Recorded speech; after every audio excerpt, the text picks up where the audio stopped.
দুদিন ধরে খুব জ্বর, শরীরটা কদিন ধরে ভালোই যাচ্ছে না। তার মধ্যেই আমার জন্মদিনের ভিডিওটা এডিট করতে বসলাম। নমস্কার বন্ধুরা, অপরাহ্নের সূর্যতে তোমাদের সকলকে স্বাগত। কেমন আছো সবাই? সর্বশক্তিমানের কৃপায় আশা করি তোমরা খুব খুব খুব ভালো আছো। দেখলে তো একটু আগে হোটেলটা, যে হোটেলটায় আমরা এবার উঠেছিলাম। আগের ব্লগে বলেছিলাম পরের ব্লগে হোটেলটা দেখাবো বাইরের দিক থেকে। 3 দিনের গন্তব্যস্থল ছিল এই সি অ্যান্ড স্যান্ড হোটেলটা। 18ই মে, এখন রাত 9টা মতো বাজে। সবাই মিলে বসে সমুদ্রের হাওয়া খাচ্ছি আর খোশ মেজাজে গল্প চলছে।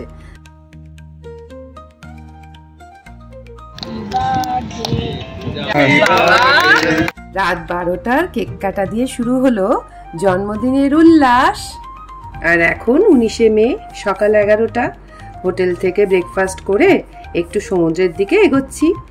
হোটেলের পেছন দিকটাতে কোনো স্কুলের থেকে বাচ্চাদের মনে হয় ক্যারাটে ট্রেনিং করাতে নিয়ে এসেছে। আর এই দেখো কত ক্যাকটাস। ওল্ড দীঘার এই দিকটাতে বেশ কিন্তু ফাঁকা ফাঁকা। ওই রথের মেলার মতো ভিড় এখানে কিন্তু নেই। প্রচণ্ড গরম। সমুদ্রের দিকে গেলেও স্নান কিন্তু করব না। আজ থেকে ঠিক 10-15 বছর আগেও যে কোনো সি বিচে আসলেই প্রধান আকর্ষণ থাকতো জলে দাপাদাপি করা। কিন্তু এখন কি জানি একটুও ভাল লাগে না, ইচ্ছাই করে না। বলে না, সময়ের সাথে সাথে মনের ইচ্ছা সবগুলো কেমন যেন পরিবর্তন হয়ে যায়। এই ছাউনিটার তলায় বসে বেশ সময় কাটছিল। হ্যাপির বাবা, বুলুদা আর মেশো নেমেছিল জলে, আর আমি, রাঙাদি আর মাসি বসেছিলাম। আর এবারে একটা জিনিস করেছি, সেটা হলো কিছু শর্টস বানিয়েছি, যেগুলো তোমরা ইউটিউব শর্টসে তো দেখেইছো। আর যারা দেখোনি তারা অবশ্যই দেখে নিও কেমন।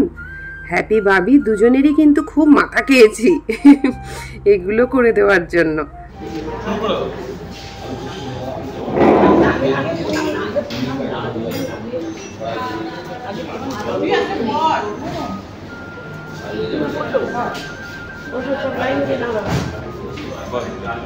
হাত ধুতে যে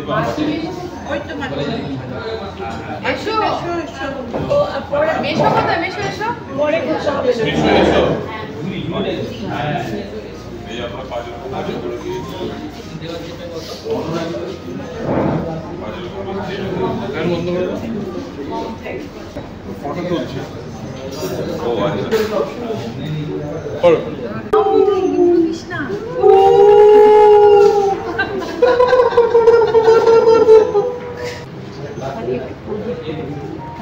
এই তো প্রদীপ, এটা দিয়ে দাও, এটা হাতে দিয়ে একটু প্রণাম করে দাও।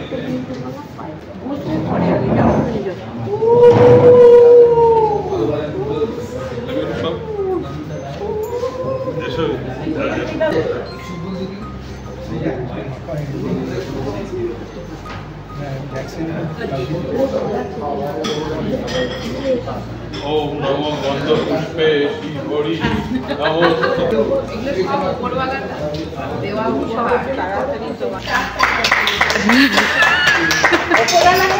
উপরওয়ালাকে ধন্যবাদ এরকম একটা জন্মদিন আমাদের উপহার দেওয়ার জন্য। তুমি বলো তোমার কেমন লাগছে? তুমি তো খুব টেনশনে ছিলে। এই অ্যারেঞ্জমেন্ট বাড়িতে না হলে কি করে মেয়েকে যত্ন করে খাওয়াবো। মনে হচ্ছে না যেটা বাড়ি নয়, ভাটা মনে হচ্ছে বাড়ি। বাড়ির মতো রান্নার পর আইডিয়া লাগে তখন আমার বুকের একমাত্র। হ্যাঁ, ওই ভাইরা সুন্দর করে সাজিয়ে দিয়েছে, সেটা তো অবশ্যই। এই ভাইরা সুন্দর করে সাজিয়েছে, যেটা তোমার কাজটাকে কমিয়ে দিয়েছে। আর আমরা টেনশন ফ্রি ভাবে এই সমস্ত আয়োজনটা করতে পেরেছি, এই জন্য এই ভাইদের ধন্যবাদ।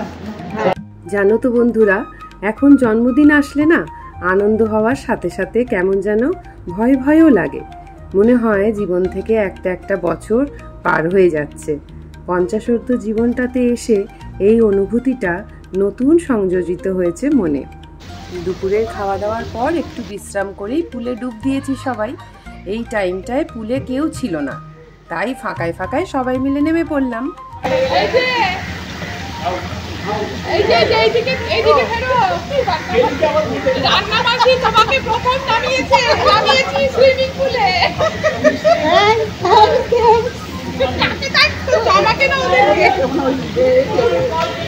আমার মেয়ে এতদিন নামাতে পেরেছে। নামবেন না কত কিছু বলে তারপর নেমেছে মতন করে নামানো।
যার কেক কাটা হচ্ছে ওকে ছাড়া সই চুপ।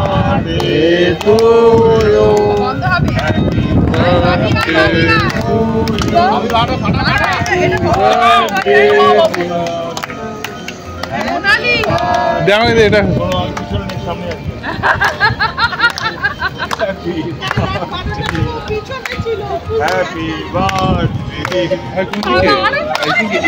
এইদিকে আমি বললাম তুই জানবি সে কেমন চাই।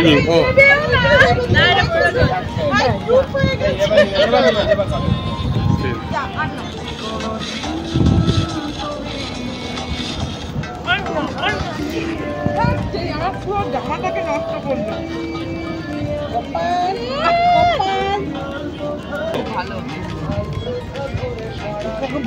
আজ সন্ধ্যাবেলায় সবাই মিলে জগন্নাথ দর্শন করে এসেছি। পরের ব্লগে ওই বিশেষ মুহূর্তগুলো নিয়ে আসব। দীঘায় জন্মদিনের দিন আসার বিশেষ কারণই ছিল জগন্নাথ মন্দিরে যাওয়া। তোমরা জানোই আমি যে কোনো মন্দিরে যেতে খুব ভালোবাসি। এই পরিবারের তরফ থেকেই বিশেষ উপহারটি আমার জন্মদিনে দেওয়ার পরিকল্পনা করা হয়েছিল। ঈশ্বরকে অনেক ধন্যবাদ, আমার পরিবারকে ধন্যবাদ, আর ধন্যবাদ তোমাদেরকে যারা আমায় প্রচুর প্রচুর শুভকামনা জানিয়েছো। আজকের মতো ব্লগটা এতটুকুই রইল। দেখা হচ্ছে তোমাদের সাথে আবার পরের ব্লগে।